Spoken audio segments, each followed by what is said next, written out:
Am I interrupting your dinner? Because clearly this is a bad time, right? I'm a candidate. I have no life.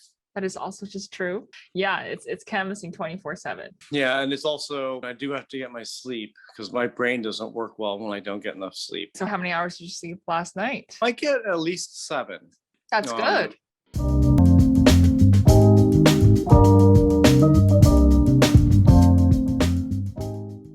Hello, fellow peacemakers. I have some really exciting news to share with you. We have our first sponsor! Okay, this episode of Make Peace Not Beef is brought to you by CRISPR, Toronto's first and only zero-waste plant-based meal kit service. I know, finally! CRISPR delivers fresh ingredients and delicious recipes in reusable and returnable packaging. If you've always wanted to try a meal kit but haven't because of all the waste they create with single-use packaging, then CRISPR is the kit for you. Now, let me tell you, I recently tried CRISPR for the very first time, and oh my gosh, I am in love, like in love. I got the chili lime tofu satay salad and the spicy Korean cauliflower tacos, and I swear to God, the quality of food was restaurant grade, or maybe I'm just a really great chef. And the best part, it's absolutely zero waste. There's a great variety of recipes to choose from every week. The food comes nicely packaged in reusable containers, so nothing gets thrown in the garbage or even recycling. And they pick up your empty kit every week for you. Make Peace Not Beef listeners are getting a great deal. Just go to CRISPRkits.ca and enter the promo code MPMB20 when you check out for $20 off of your first week of meals. What a great deal, so make sure you jump on it, Peacemaker, and let me know how it tastes. Hello, fellow peacemakers. Welcome to episode 22 of Make Peace Not Beef. For the first time on the podcast, we have a political candidate. Today on the show is Chang, who is running to become the next mayor of New York City, which is like super exciting. And for those of you who don't follow American politics, yes, New York does have an election coming up. And Art is trying to prepare New York for climate change by building a climate resilient city through his policies and infrastructure plan.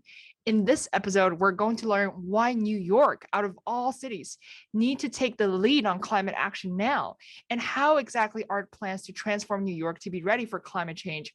I want to give a very warm welcome to Art, and I'll let him introduce himself. Go for it. Hi, my name is Art Chang. I'm a candidate for mayor of New York City. I'm absolutely delighted to be here. I've been passionate about environmental and climate issues for as long as I can remember. I was born in Jim Crow, Atlanta in 1963. I grew up in all-white Ohio in the 60s and 70s. I know what it's like to face discrimination outside the home. I went to Yale, and I was the first man to graduate with a women's studies degree. Growing up in the 70s, there was the Arab oil embargo. So petroleum prices, gas prices went through the ceiling. People lined up for miles with their cars. And it just raised this environmental awareness all of a sudden about the importance of getting away from carbon-based fuels. We had a major switch from lead-based gas to unleaded gas. Gasoline efficiency standards started going into place. Recycling was huge. There were competitions for things like how many bales of newspaper could you collect and bring to school for their parking. So this whole environmental thing is just really intrinsic to me. And I moved to New York in 1985 with $400 in my pocket and struggled for a bit. I started my first business, a design build firm. I did incredibly well, but I made a lot of mistakes and I went bankrupt. After that, I actually had a really remarkable career. I've been so lucky. I worked in energy efficient panelized houses, ported buildings from Sweden, designed them in the US, sold them in the US, and then constructed them. I then went to work for the architect I.M. Pei and ended up working for the city in 1990. And that began a 30-year-long career in the public sector. But being Asian, of course, I have to overcompensate. I've worked 2 jobs my entire life, basically. One primary job and a secondary job. And I also have a private sector track record of having worked in investment banking and then helping start the city's tech community, and then creating 2 tech incubators while also continuing on the public sector side. This intersection has been actually super important to me, and it has informed a lot about what I bring to the city, because I have these tools of technology, of finance, of governance that I now look at the city And just to put the mayoral race in context, New York City's proposed budget next year is $98 billion. It has a workforce of over 300,000 people. If New York City were a state, it would have a budget that is larger than all but 4 US states. If it were a country, it would have an economy roughly the size of South Korea. If it were a corporation, the budget would put it in the top 35 of corporations, and the employee size would put it in the top 15 of companies in the US. So it is a massive, complex place. And so I entered the race because I asked myself a question. The current mayor, Bill de Blasio, is term limited out.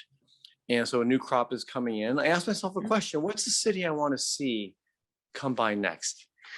Wow, I think it's remarkable the level of dexterity here. So you started with studying women's studies, and I'd love to learn more about that and what you got out of that degree. I'd be so happy if more men in the world studied women's studies. I think we need more men like you. Tell me a little bit about that. So what was the key takeaway from learning about women and women's history, I guess? It's so interesting because you actually do a couple things. Number one, you look at how the world looks at women. So when you look at literature or history, a lot of the work we did was look at the implicit bias or the explicit bias that's baked into the canon of what we're taught in school.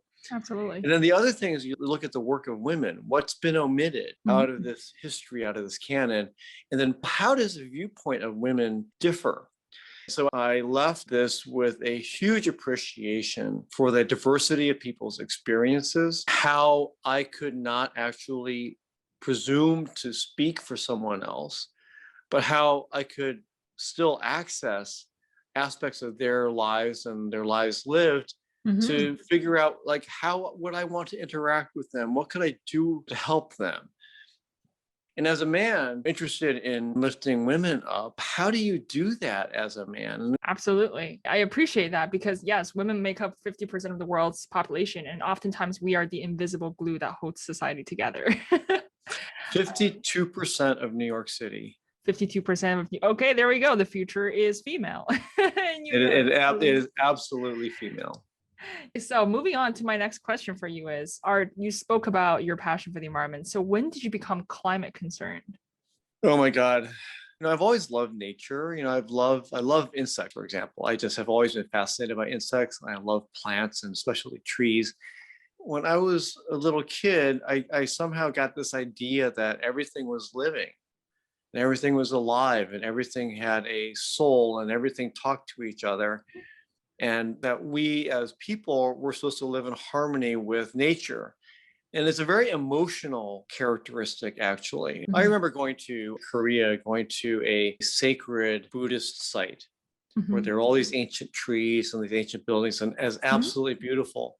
Yeah. But every 100 yards or so, there was a soft drink vending machine plugged in behind an ancient tree.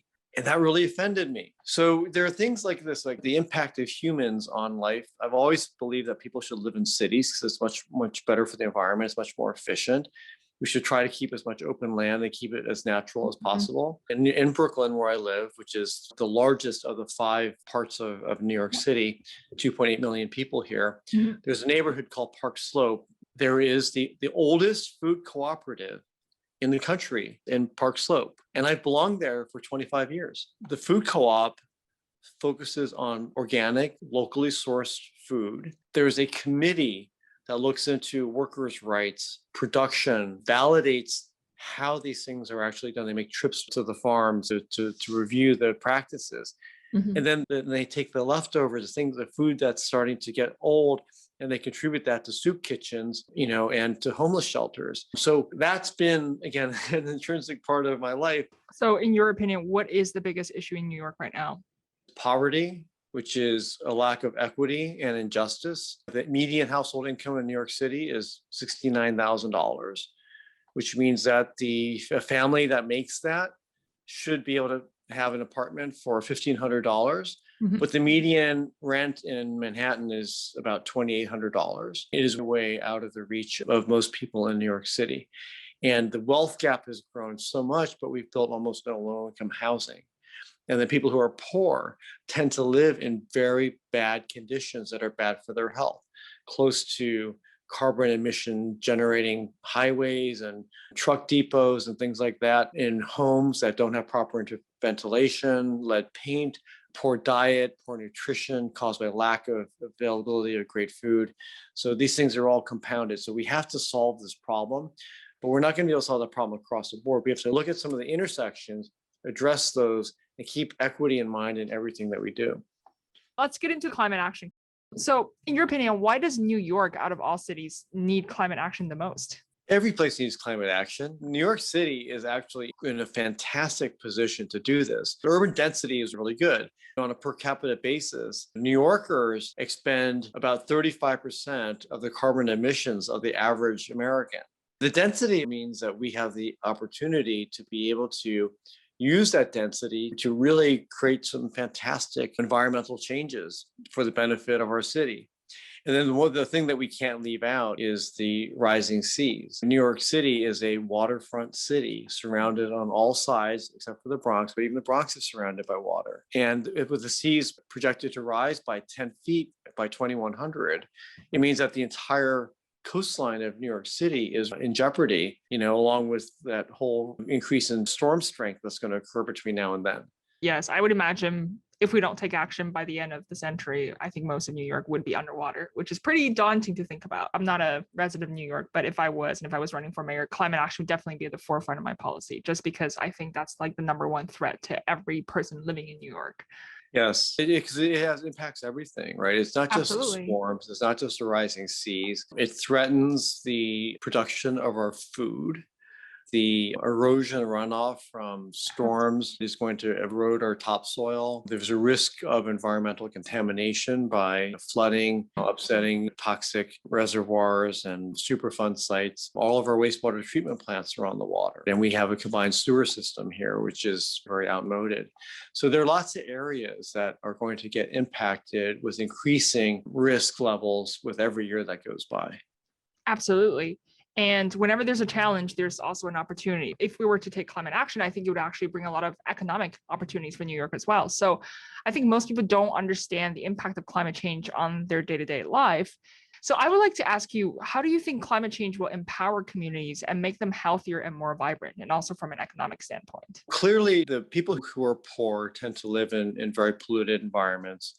So it is going to certainly have a positive impact on their health. In New York City, there's something called Local Law 97. And this starts setting carbon emission caps for energy use in New York City's largest buildings starting in 2024.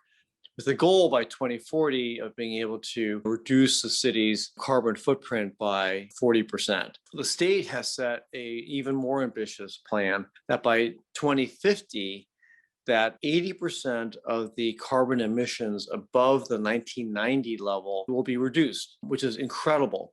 So if you think about all the work that is going to be required to get there, the retrofitting of buildings, the replacement of gas-fueled boilers and heaters and infrastructure, cooking stoves with electric, the implementation of offshore wind, the creation of storage facilities to take that wind energy and storing it temporarily so that it could be distributed back into the grid during peak times. Those are all going to require massive amounts of investment from the private sector and the public sector. When you asked about what this does for the city, and especially with equity, this plan explicitly orients the significant amounts of that spending toward communities who've been traditionally left behind, Black and brown communities, poor communities. The New York State right now is looking at a follow-on bill called the Climate and Community Investment Act that would charge state polluters and force them to pay a tax for emitting greenhouse gases.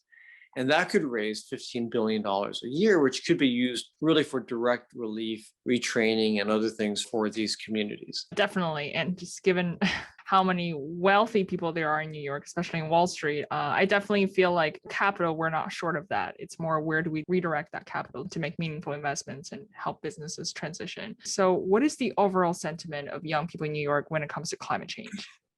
The driving force in climate change in New York City is coming from the youth, right? If you are Gen Z in particular, it is almost 100% certain that climate is going to be at the top of your policy interests. Same is true of millennials. When you think about 2100, it seems so far away, right? Like 80 years from now, 4 generations away. But the fact is, your grandchildren will be alive when this happens. Your children will be alive when this happens.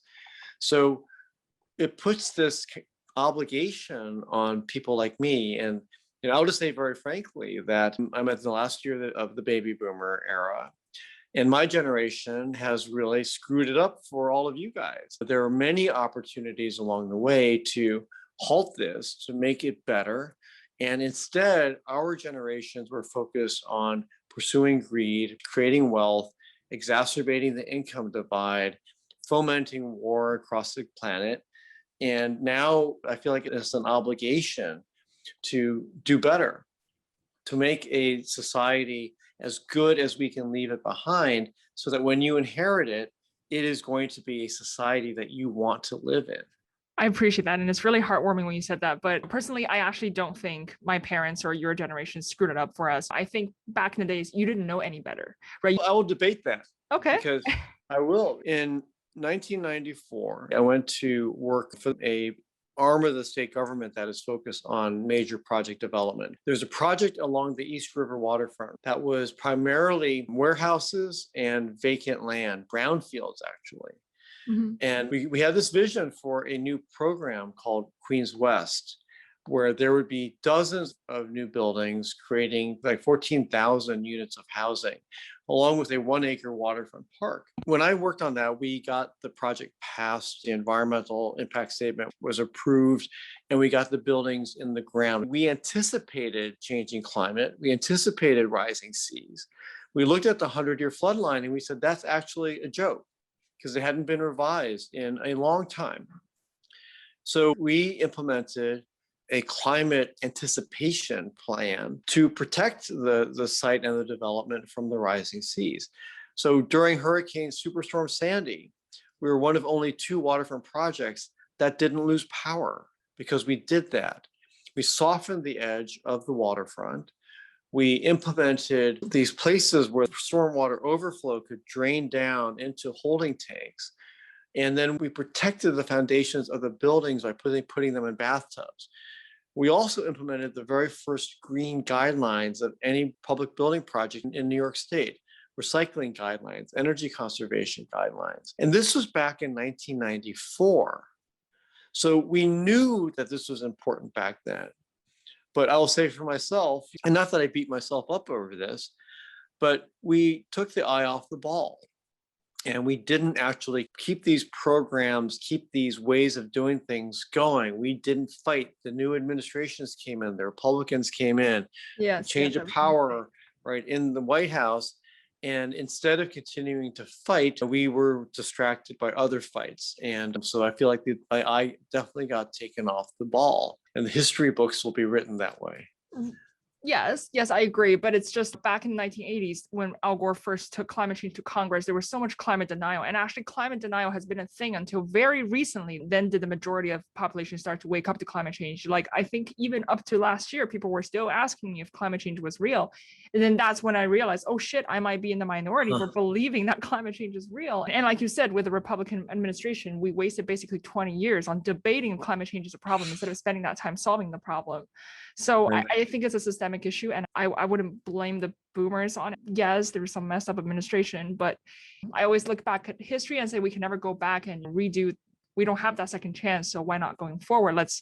I think as millennials and Gen Z, we have to shoulder that burden and redesign our flawed system to make it more sustainable. That's a beautiful statement. Thank you. So absolutely do not feel any pressure. And I tell my friends this, I feel like we shouldn't blame the boomers for what has happened, because we did the best that we could given the knowledge that we had at the time. But going forward, now that we know better and the science is clear, we should definitely take drastic action. There's no excuse not to do so, for sure. But yeah, I'm climate optimist on that one. But I appreciate the sentiment. I think it's really great that you take accountability, whereas there are still politicians to this day that deny climate change on the other end of the spectrum. So yeah, I appreciate that, Art. And Thank you. Do you have children? Yes. I do. I have a 18-year-old and a soon-to-be 21-year-old. Wow. So they are millennials, I'm guessing? So my older son is I guess he's a millennial, and my younger son is actually Gen Z. So when you said, climate change, climate policy is at the top of their priorities, were you referring to your own sons? Unfortunately, no. No, not for. I hold these Zoom open office hours. I've had a surprising number of high school students show up and college students, and every single one of them, without fail, wants to know about my plan for climate. Woohoo! I'm so happy to hear that. It's incredible. And Sunrise Movement, Yes. right? And yes. all of these groups, they're having a huge impact on the electoral field in New York City. It's really just an amazing thing to behold, and it makes me very optimistic for the future. See, I'm smiling the entire time you were saying that. That's incredible. I'm so glad that the younger generation in New York is so conscious of climate change. That makes me so happy. I think there's going to be a whole group of young activists who grow up to be climate advocates. Mm-hmm. And when these laws start going into effect over the coming years, they're going to go through college intending to work in these new industries. So they're going to end up participating. They're going to take their passion and turn it to actually improving the city, putting energy efficient standards in place, studying how we can reduce carbon emissions even further, how we think about getting the funding to be able to replace these outmoded building technologies. The whole education system is going to have to adapt to this too, because environmental science is going to have to be taught even in as early as middle school. And then that's going to be carried through into new programs at the community college, at CUNY itself, because New York City has a city university system that is very large. So I see this entire ecosystem growing and developing, and young people, these Gen Z folks, are at the cusp of all these great changes that are going to happen. Mm-hmm. Wow, that gives me so much hope. And just knowing that if New York takes action on climate change, I'm pretty sure all the other cities around the world are going to follow suit, because we always look to what is New York doing? New York is like the epicenter of economics, technology, fashion, everything. That is really exciting stuff, Art. I really hope you make it happen. Thank you. Thank you. Yeah. And I think, and I have to say this, and I'm not speaking as a candidate, I think there are things that really set me apart, but the importance of climate is so big that there are a few other candidates who also have climate at the center of their policies. So I think New York City is more likely than not to have someone at the helm who is an environmentalist and who pushes this along. I think I'm the best one of the bunch, but just speaking for the good of the city, I think the city is in a very good place when it comes to climate. Absolutely. And just to reiterate one of your biggest accomplishments with the waterfront project, I think that is amazing. And I think it's so great that you recognize these problems like 20 years ago and have been pushing for them, whereas other politicians were probably still in a state of denial. It's one thing that's going to drive this, and I tell people this, is that it really affects how we plan our entire city. When you think 10-foot sea rise, hundreds of thousands of homes are going to get underwater. All of our wastewater treatment plants, all of our power plants, all of our airports, many entrances to tunnels that are so important to the city. So when we think about that, I'll borrow one of the things that you said, every crisis is also an opportunity. And so it's an opportunity to reshape the city. How do we actually think about relocating away from the waterfront and densifying in higher ground areas? And when we do that, is there a way to create some equity? Because many of these poor communities in New York City, one of the things that's different is that poor people live next to the water, not rich people. So is there a way to move the poor people to these higher ground places and be able to give them things like rent to own, and think about planning these new communities in a way that anticipates a car-free, carbon-free world with fantastic public transportation and mixed-use communities? So it's really an incredible opportunity. And then at the same time, how do we soften the entire edge of the city so that it becomes a buffer? And so we can expand all this new parkland and create all this new parkland right on the water, which is really the most beautiful place to put it.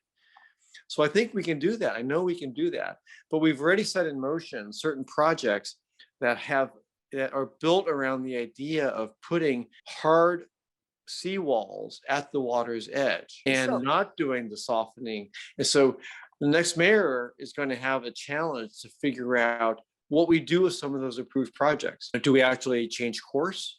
Do we let them go and maybe do some unpopular things? Have to hit the pause button while you reset on some of the implementation at the water's edge. So just to clarify, so a term they use is softening the edges. Does that mean lengthening the buffer for floods and coastal floods and things like that? Yes, yes. Like I one of the things that really worked so well in Queens West is that the whole middle section of the waterfront park is made so that anybody could actually walk into the water. We just felt it was so important for people to develop a different connection to the water, because if they have that more intimate relationship, and then they're going to care more about what it's like. But it also creates this buffer so that, as you mentioned, the softening of the surface allows the water to flow up. It allows it to be absorbed in that zone before it hits, even gets close to the buildings. So I think we can do that across the city. And it's just one of those natural things that I think every place in the world is going to have to adapt to, because that loss of that estuarial land, those marshes and estuaries, is really a contributor to the increasing the ferocity of the storms. And we saw that in full daylight in New Orleans and the impact of the hurricane there.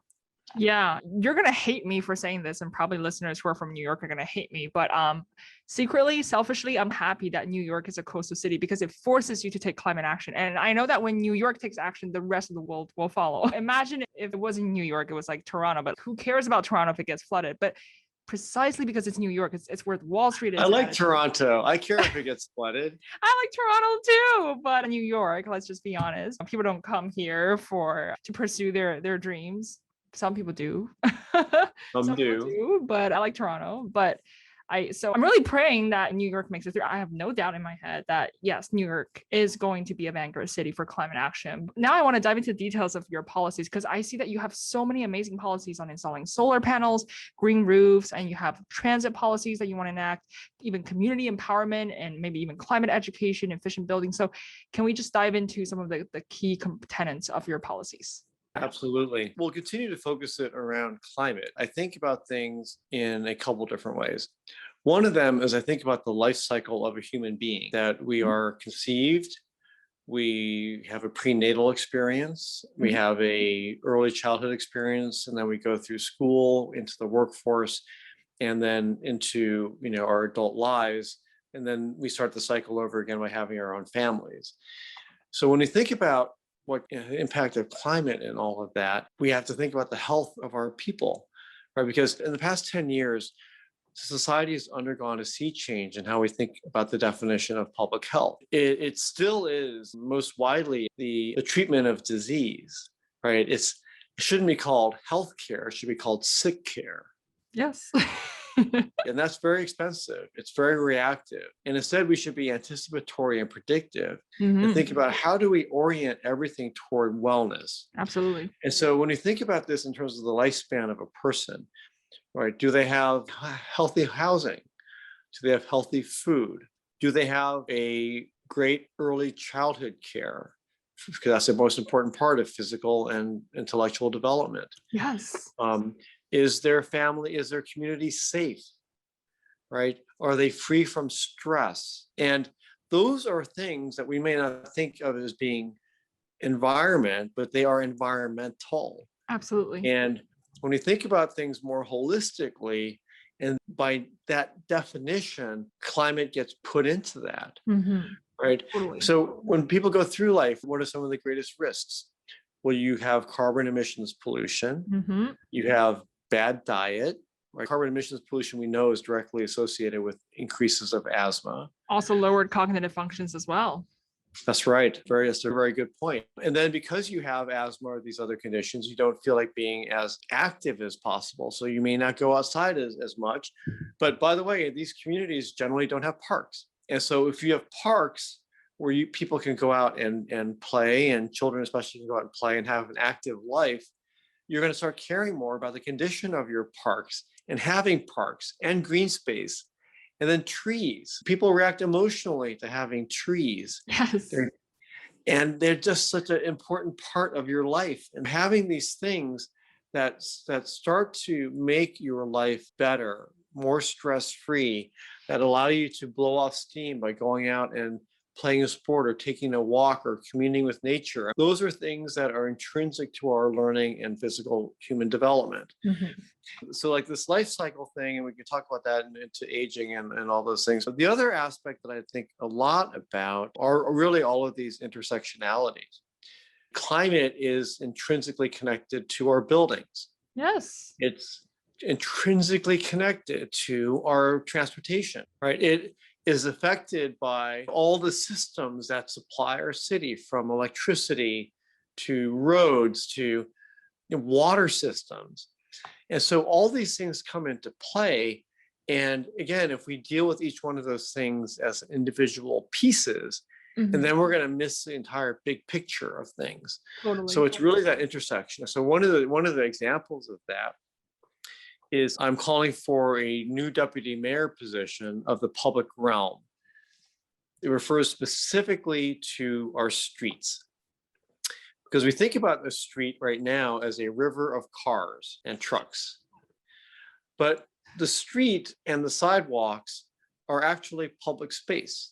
And so why can't we recapture that space for public use? We know that we have to reduce the number of cars because we have to reduce the carbon emissions. We should just reduce the number of cars, period.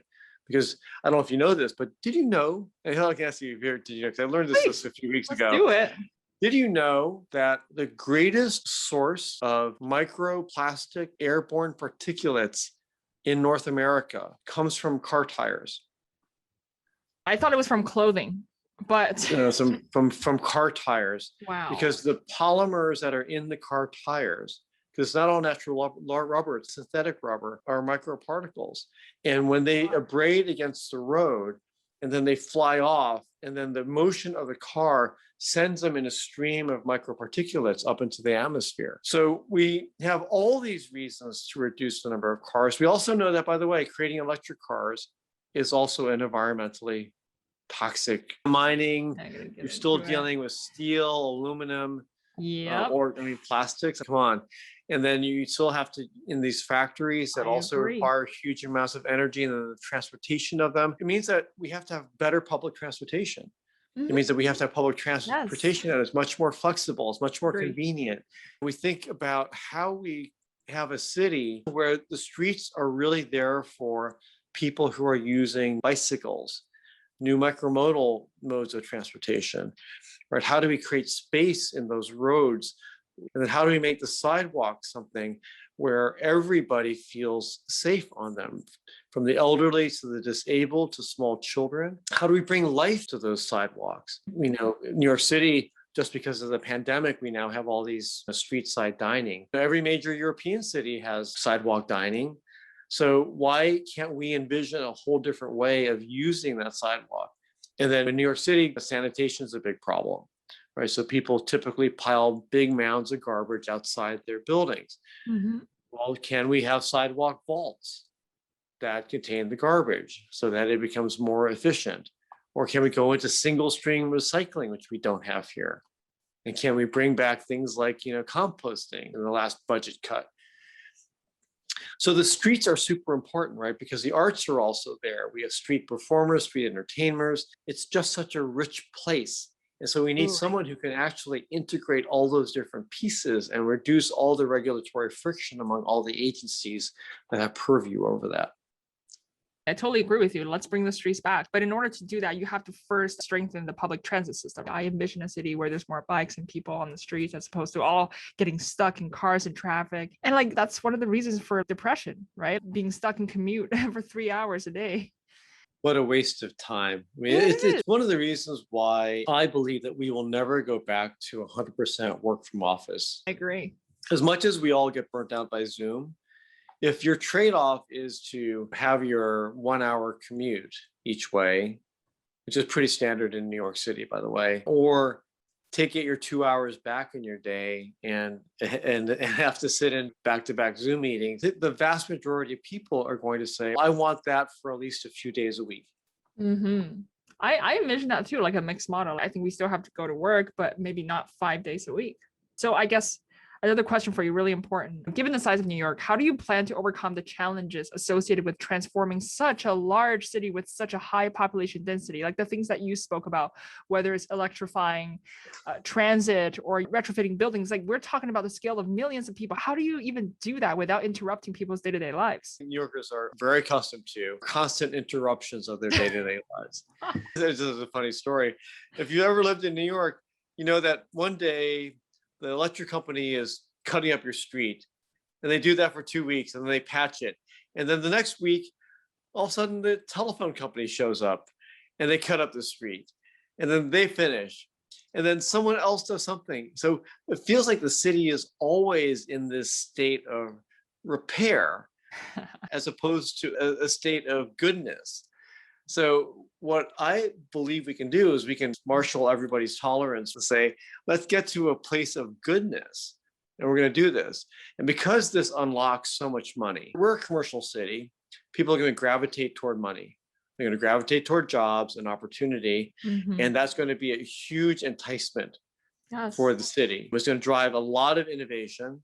It's going to drive a lot of workforce development, voluntary workforce redevelopment, and it's going to also create new opportunities for the financial sector to get involved. Absolutely. And Art, I'm sure when you're talking to corporations and investors, you would be giving a very different narrative from when you're talking to maybe like everyday people like myself, even though I'm not even living in the city of New York. So I'm wondering, like, when you're talking to corporations and people on Wall Street about climate action, how do you frame it in a way to get their support? Well, I don't think it's not that hard. You look at what's happened to the stocks of global oil companies, they've gone way down. Everybody's predicting the demise of carbon emitting vehicles. So all the auto companies have announced dates when they plan to go to 100% carbon-free car production. Solar is growing as an industry, while at the same time, costs of the silicon for the solar panels is going down. And companies recognize as well that their employees care about this and their shareholders care about this. And we're not seeing resistance, we're seeing great interest. And obviously large property owners are very concerned about the cost of retrofitting their property. But there have been a growing number of methods for doing retrofits that do have economically viable payback periods. Because if you think about it, if you're going to a non-carbon based system, or you're going to reduce your electricity consumption, increase your heat efficiency and air conditioning efficiency, it's going to save you a lot of money in operating costs. Long-term, correct. And then you're going to be able to generate a payback cycle that will make sense. And whenever there's a payback cycle, that finance is going to be in there wanting to fund the investments because there will be a profit in that. So these things are still in their very early stages, but New York, especially as an investment place and a finance place, has always leaped to new opportunities to innovate in those areas. Part of the local law here is in a carbon cap and trade within the city. And I think the only corporations who don't want this, right, the ones who own coal mining facilities or oil production, or who have made massive investments in fracking. And so those folks may not be so excited about these changes, but it creates opportunities elsewhere. Yeah. Also, as you mentioned, I think the next generation of home buyers and car buyers, if you think about it, hopefully there won't be any car buyers as you get elected and electrify the public transit system, but they're going to be Gen Z and millennials. Like, these are people who understand climate change. They're not going to want to buy a property that not climate resilient. So like you said, retrofitting now makes sense because all the future home buyers are going to care about climate resiliency. That's right. So when we renovated our house, we have almost entirely LED lighting. We used recycled paper, blown in insulation in the walls. And then I have planted roofs. I have one part of my house that actually has 8 to 12 inches of soil and a meadow growing on top of it. Wow. For water retention and to create some habitat. And then we're going to put solar panels on our roof along with more green roof. That's incredible. So I want to talk about campaigning. Are there any surprises that you learned about campaigning or anything that you've discovered? I love it. Love campaigning. You love canvassing. Like, no sleep. I love talking to strangers. You would be very fitting to be a millennial. I always have. My wife and I are very different people. She is very private and she has a very small circle of very close friends. The thing I don't like about campaigning is that I'm supposed to try to keep my conversations to 15 minutes. And sometimes I just have the most interesting conversation. I'm like, Yes. don't make me go. I want to keep talking. It's interesting and fun. The fact that we're all in Zoom means that my campaign, which is a very small campaign by dollar terms, my presence is largely digital because I don't have all the hordes of paid people out there in the field because I entered so late. But so I can run a very efficient campaign using digital, especially tools of things like Zoom. Any lessons learned along the way, or people that you've met, or stories that you've heard while canvassing or campaigning? New York City has phenomenal people.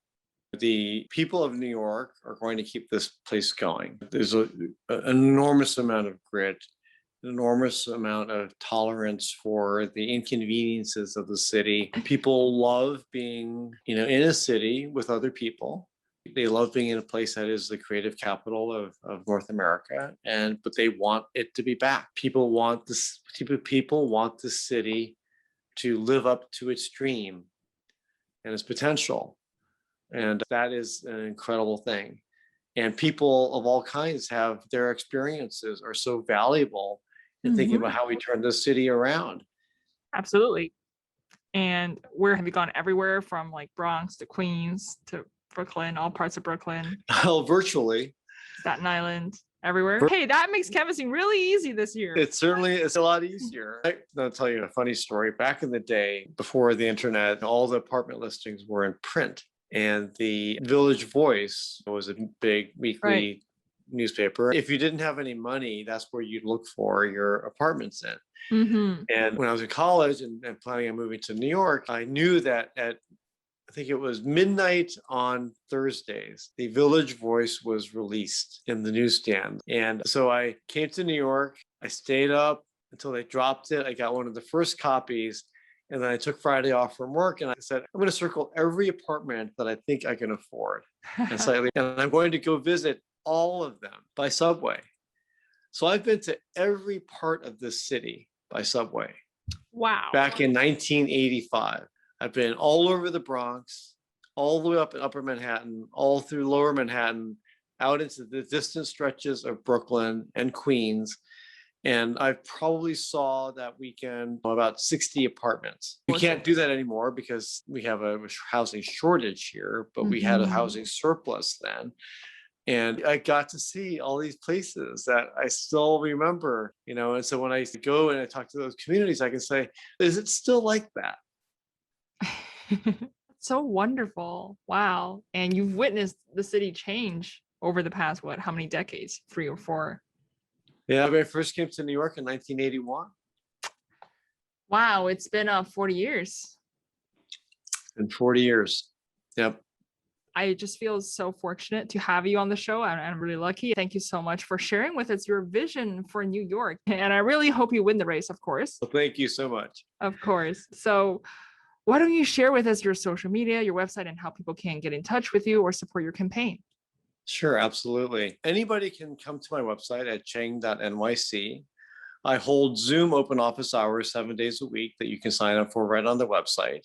And it's open to everybody, wherever you are around the world. And I've had people from Canada actually show up to my, that's amazing. my Zoom open office hours. As of today, I know you'll post this later, we are approaching the election, which is June 22nd. It is a Democratic primary.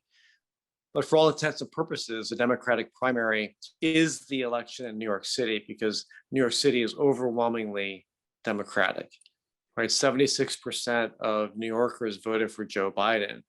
So the general election will happen in November, but the Democrat is almost 100% certain to win. This is the election. This is it. And so if I would be honored if anybody wanted to contribute to my campaign, because we could use that money. If you are an American citizen, US citizen, or green card holder, you are allowed to contribute to my campaign, which you can also do on chang.nyc. And if our listener is a Canadian living in New York, then he or she surely can help you support your campaign. That's right. You can help by inviting people to meet me. There we go. We're volunteer for. That's right. Do some grunt work and maybe I'll buy you coffee and stuff like that. Very important work. I'm just kidding. Thank you so much, fellow peacemakers, for tuning in to Make Peace Not Beef. Today on the show was Art Chang. Once again, Art, thank you so much for being on the show, and we wish you best of luck with your campaign, and we hope to hear the good news in a month or so. And thank you for listening. I'll see you in the next episode.